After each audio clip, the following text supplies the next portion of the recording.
Сәлем достар, бүгін сіздермен осындай шах палау немесе хан палау деп те атайды. Өте ерекше әрі дәмді тағам түрімен бөлісетін боламын. Өздеріңізге міндетті түрде сақтап алыңыздар және менің каналыма жазылмасаңыз жазылып кетіңіздер. Етті жақсылап жуып алып, осылай 4 бұрышты етіп тураймыз. Өте уақытамаймыз, ірі-ірі етіп турайтын боламыз. Қызып тұрған табаға 100 граммдай құйрық май салып, барлығын араластырып, кішкене майын шығарып аламыз.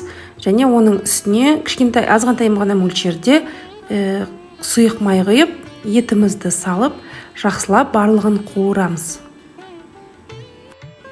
Ет қуырылғаннан кейін бір орташа пиязды алып, турап үстіне саламыз және араластырамыз.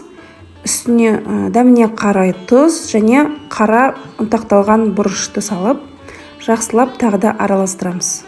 Бетін жауып, жай отта 35-40 минуттай пісіреміз. Ет піскенше біз қамыр илейтін боламыз. Барлық ингредиенттерді дайындап қойдық. Бізге сүт қажет, 1 ас қасық қаймақ, сары май бөлме температурасында жылып тұрған 2 жұмыртқа және тұз, ашытқы салып барлығын араластырамыз. Және де үстіне ұн салып, өте жұмсақ қамыр илейміз.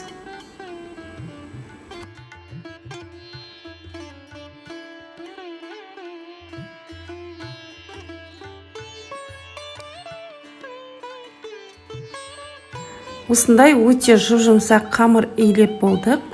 Енді ішіндегі салмасын дайын болғанша қамырымыздың бетін жауып 30-35 минуттай көтерілу үшін қоямыз. Бізге ноқат қажет. Ноқатты бір түн бұрын суға салып, кішкене жұмсартып қоямыз. Кішміш қажет және күріш қажет болады. Күрішті жақсылап жуып, жылы суға етіміз піскенше осылай бұқтырып қоямыз. Келесі сәбізді осылай уақыттап тураймыз.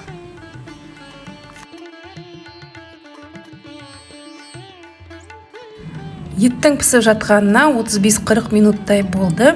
Енді бетін ашып, үстіне сәбіз саламыз. Етпен екеуін араластырмаймыз, тек бетіне осылай жайып, тағы да 5 минутқа қақпағын жауып қоямыз. Сонда сәбіз соғын беріп және өз пішінін жоғалтпайтын болады. Енді үстіне 200 граммдай сәбіздің бетін жаппай, тек сәбіздің бойымен келетіндей етіп, су құйып, тағы да 15 минуттай пісіреміз. Енді үстіне ноқат саламыз. Ноқатымыз жұмсарып тұру қажет. Егер бір түн бойы бұқтырып маған болсаңыз, онда 2-3 сағат алдын ала пісіріп алу қажет. Енді үстіне кішміш саламыз және күрішіміздің суын төгіп, үстіне саламыз. Күрішті біз алдын ала суда бұқтырып қойғандықтан, бізде күріш асылай пісіп тұр. Сондықтан ешқандай су қоспаймыз. Үстінен осылай тегістеп аламыз да, үстіне дәміне қарай тұз саламыз және зира себеміз. Жай отта бетін жауып, тағы да 5-10 минутқа осылай қоямыз. Мінекей біздің палауымыз дайын болды. Енді барлығын араластырамыз. Отын сөндірген жоқпыз, әлі жай отта тұр. Енді барлығын жақсылап араластырамыз. Және де ағаш қасықпен ортасын тесіп, ауа жібереміз. Қамырды жайып дайындап, духовкаға салатын кастрюльге орнатамыз. Мінекей бізде осындай кішілеу кастрюль алдым.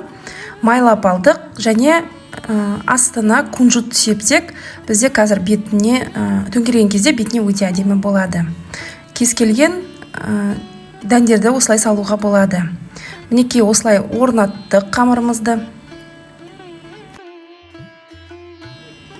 Енді ішін палаумен толтыратын боламыз.